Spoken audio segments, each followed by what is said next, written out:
Hi, Stan Kramer here with Dave Searles, the owner of Energy Pro Windows and Siding.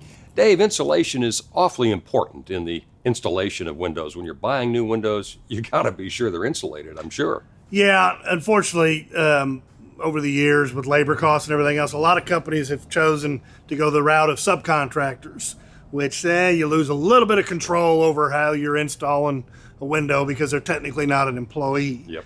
And the first things that contractors want to cut possibly is the care that's taken into putting a window in right. Because you can buy the best window that's available out there, but if it's not installed properly, you got nothing better than what you had before. Absolutely, it's going to leak. Sure. Right. Yeah. Because you're putting this window into an opening in a house it's got age on it. It has shifted. Mother Nature's done what she's going to do. So the openings are never square. And as everybody knows, wood is not plumb. Over the years, it's going to dry out and expand and contract. So you can't. A lot of companies call it compression fitting, where they try and squeeze it in the opening because it saves money on insulation itself. That's not the right way to do it.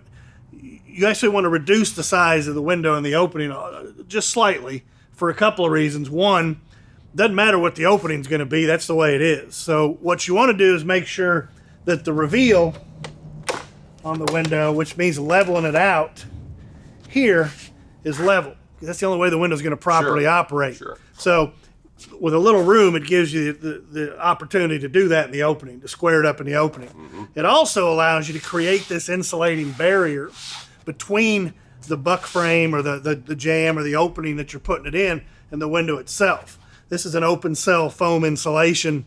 We actually hand wrap these ourselves. We feel it's a better quality than what some of the factories put on the windows themselves.